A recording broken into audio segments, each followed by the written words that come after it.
Hello দর্শক, welcome back to my channel cooking হাউজে আরও একটি নতুন পর্ব দেখার জন্য সবাইকে ওয়েলকাম জানাচ্ছি। আজকের পর্বে শেয়ার করব আঙুর দিয়ে খুবই হেলদি, সুস্বাদু ও গরমে তৃপ্তিদায়ক একটি রেসিপি। আশা করি রেসিপিটি আপনাদের সবার ভালো লাগবে।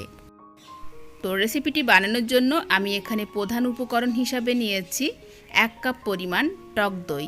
আর দইটা অবশ্যই ফ্রেশ টক দই নিয়ে নেবেন, যাতে দইটা টক না হয়। আর আমি এখানে নিয়েছি আঙুরটা আপনারা আপনাদের প্রয়োজন অনুসারে নিয়ে নেবেন।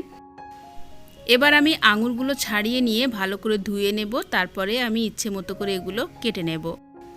যেহেতু এখানে আমি 1 কাপের মতো দই নিয়েছি, তাই আঙুরটা নিয়েছি প্রায় 1.5 কাপের মতো। আপনারা আপনাদের প্রয়োজন অনুসারে নিয়ে নেবেন। আর এখানে আঙুরগুলোকে আমি দুটো ভাগে ভাগ করে কেটে নিচ্ছি। চাইলে আপনারা এভাবে কেটে নিতে পারেন, কিংবা আপনারা গোটা আঙুর দিয়েও এই রেসিপিটা বানিয়ে নিতে পারেন। আর আপনারা চাইলে কিন্তু এখানে আরও অন্যান্য ফ্রুট অ্যাড করতে পারেন। তো এখানে আমার আঙুরগুলো আমি সুন্দর করে কেটে নিয়েছি। এভাবে আঙুরগুলো কেটে নিয়ে আমি একটা মিক্সিং বোলে আঙুরগুলো নিয়ে নিলাম। এবার এই আঙুরটাকে একটু চটপটা বানানোর জন্য আমি এখানে নিয়েছি একটা পেঁয়াজ। তো একটা পেঁয়াজের অর্ধেক দিয়ে দিলাম, আর দিয়ে দিচ্ছি এখানে 2টো কাঁচা লঙ্কা কুচি আর কয়েকটা পুদিনা পাতা। তবে আপনারা যদি পেঁয়াজটা পছন্দ না করেন, সেক্ষেত্রে পেঁয়াজটাকে স্কিপ করতে পারেন। এরপর আমি এখানে দিয়ে দিলাম যে টক দইটা নিয়েছিলাম, তো পুরোটাই এখানে দিয়ে দিলাম। আর টক দইটা দেওয়ার পর খুব ভালো করে এখন মিশিয়ে নিতে হবে। তো এখানে খুব ভালো করে আমি মিশিয়ে নিয়েছি। আর এখন দিয়ে দিচ্ছি আমি একটা টমেটো কুচি, এতে করে এটা খেতে আরও টেস্টি হবে। আর কাঁচা টমেটোয় থাকে কিন্তু প্রচুর পরিমাণে ভিটামিন সি, যেটা এই গরমে আমাদের স্বাস্থ্যের জন্য অনেক উপকারী। তো এখানে খুব ভালো করে এটা মিশিয়ে নিলাম। এবার আমি এখানে দিয়ে দিচ্ছি স্বাদ মতো বিট লবণ। বিট লবণটা অবশ্যই দেবেন, এতে করে স্বাদটা অনেক ভালো আসে। এরপর দিয়ে দেব চাট মশলা, এটা আমি মোটামুটি হাফ চা চামচ পরিমাণ দিয়ে দেব।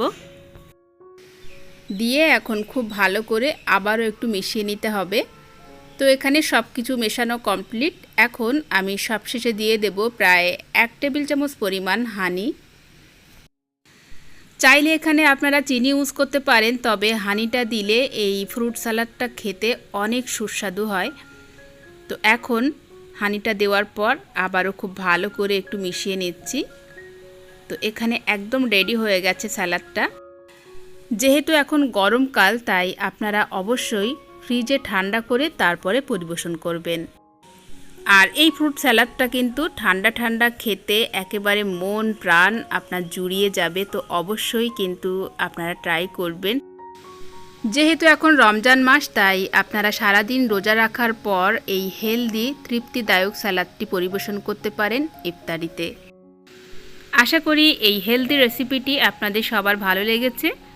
ভালো লাগলে লাইক, শেয়ার এবং সাবস্ক্রাইব করার অনুরোধ জানিয়ে আজকের পর্ব থেকে বিদায় নিচ্ছি। সবাই ভালো থাকবেন। আল্লাহ হাফেজ।